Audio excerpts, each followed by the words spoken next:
ધોરણ 6 हिंदी प्रश्न बैंक तारीख 17/9/2022। प्रश्न 1, निम्नलिखित प्रश्नों के उत्तर दीजिए। पहलो, आपने किन किन पशुओं को देखा है? जवाब, गाय, भैंस, भेड़िया, कुत्ता जैसे हम लिख सकते हैं। दूसरा, हमारा धर्म क्या होना चाहिए? तो प्रगति, न्याय और मानवता ही हमारा धर्म होना चाहिए। तीसरा प्रश्न, एक जगत एक लोक काव्य को और कौन कौन से शीर्षक दिए जाते हैं? तो मैंने यहाँ लिखा है सारा जगत एक परिवार, आप दूसरा भी लिख सकते हैं। चौथा प्रश्न, नन्ही को किसने डंक मार दिया? बिच्छू।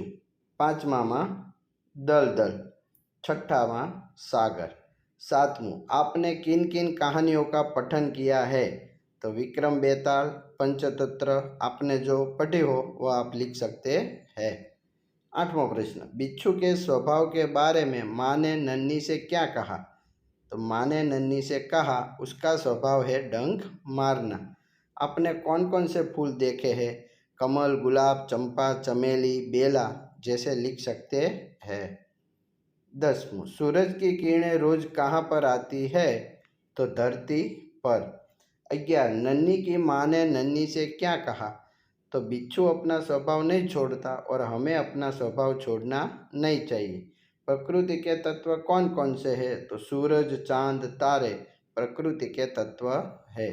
दीपक जग को कैसे रोशन कर देता है? तो खुद जलकर। सभी नदियाँ अलग अलग है, फिर भी कवि क्यों कहते हैं कि एक ही पानी? तो वह सब अंत में सागर में ही मिल जाती है। नन्ही ने क्या निश्चय किया? तो कि मैं भी अपना स्वभाव नहीं छोड़ूंगा और उसकी रक्षा करूंगी। बिच्छू ने नन्ही से क्या प्रार्थना की? मुझे दलदल से निकालो। 70, प्रगति, न्याय और मानवता धर्म के लिए हमारा क्या कर्तव्य है? तो राष्ट्र में ऐक्य ही हमारा कर्तव्य है। धरती को स्वच्छ और सुंदर बनाने के लिए आप क्या करेंगे? तो धरती को प्रदूषित नहीं होने देंगे। 19वां, हमें पशुओं के प्रति कैसा व्यवहार करना चाहिए? तो एक मित्र और परिवार जैसा व्यवहार करना चाहिए। जंगल में कौन कौन से जानवर देखने को मिलते हैं? सिंह, बाघ, हिरण, चीता जैसे प्राणी देखने को मिलते हैं। शिकारी हिरण को कहाँ ले गया? तो डॉक्टर के पास। हमारा कर्म क्या है? तो राष्ट्र में ऐक्य ही हमारा कर्म है। बिच्छू ने नन्ही को क्या वचन दिया? तो अब मैं किसी निर्दोष जीव को नहीं काटूंगा। फूल हमेशा कैसे रहता है? तो फूल हमेशा मुस्कुराते खुश रहते हैं। जग में नाम कमाने के लिए हमें क्या करने चाहिए? तो अच्छे और सारे सच्चे काम करने चाहिए। प्रश्न 2 से निम्नलिखित परिच्छेद को पढ़कर प्रश्न के जवाब। तो हम जवाब देखेंगे। पहला प्रश्न, ब्रह्मा जी ने देवताओं से क्या पूछा? तो सब कुशल मंगल है। देवताओं किससे त्रस्त थे? तो वृत्रासुर। असुरों के बारे में इंद्र ने क्या कहा? तो असुर न केवल हमसे अधिक बलवान है, अधिक चतुर भी है। देवता एक शस्त्र बनाते तो असुर कितने शस्त्र बनाते? 4। देवता ब्रह्मा जी के पास क्यों गए? तो वृत्रासुर के विनाश का उपाय जानने के लिए। दूसरा, परोपकारी मनुष्य किसके समान होता है? ईश्वर। परोपकारी मनुष्य का हृदय कैसा हो? सागर की भांति विशाल।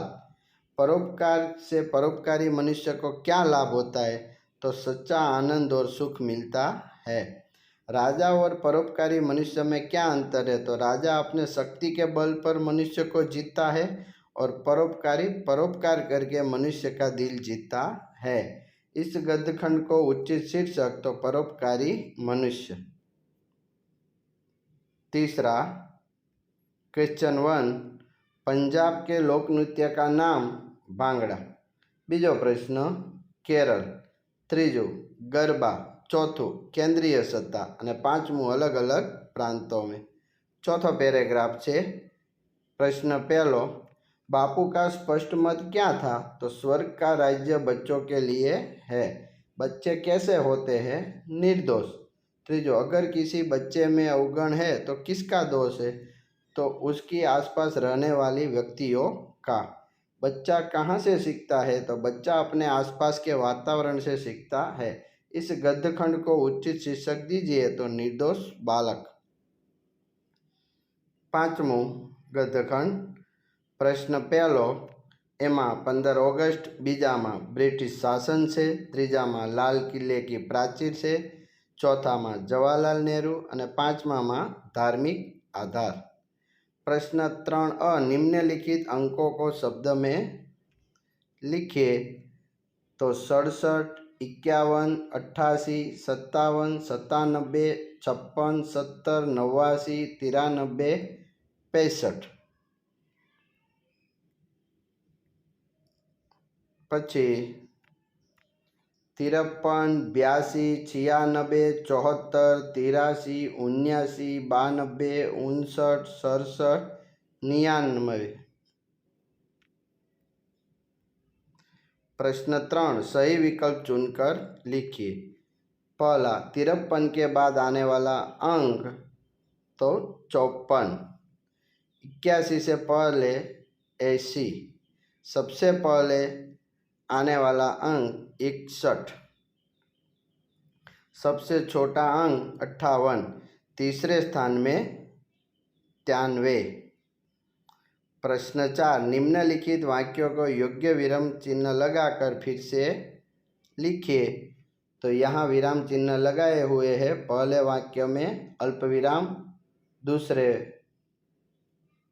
में पूर्ण विराम, तीसरे में प्रश्नार्थ चिन्ह, चौथे वाक्य में अल्प विराम, पूर्ण विराम। ऐसे आप सब वाक्य देख सकते हैं किसमें क्या आता है।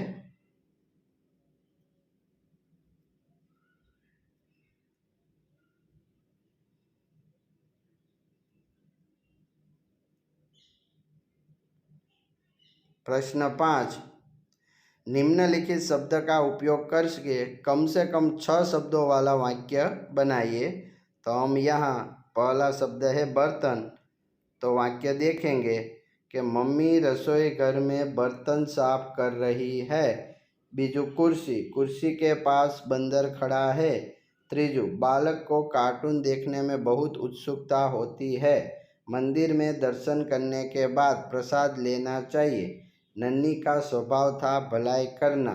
गर्मी के दिनों में सूरज का प्रकाश अच्छा नहीं लगता। चिड़िया अपना घोंसला खुद बनाती है। भारत की उत्तर दिशा में हिमालय पर्वत है। पहाड़ को पर्वत भी कहते हैं। 10वां, बारिश होने पर सब जगह हरियाली छा जाती है। 11, ईश्वर ने सुंदर सृष्टि का सर्जन किया है। हमें जीव मात्र पर दया रखनी चाहिए। 13वां शब्द है जंगल। तो जंगल में भिन्न भिन्न प्राणी देखने को मिलते हैं। चांद, तो आकाश में चांद रात को दिखाई देता है। दयालु, जंगल में एक दयालु शिकारी खड़ा था। फूल, बाग बगीचे में रंग बेरंगी फूल खिलते हैं। धर्म, तो हमारा धर्म है मानवता सबके साथ रखनी चाहिए।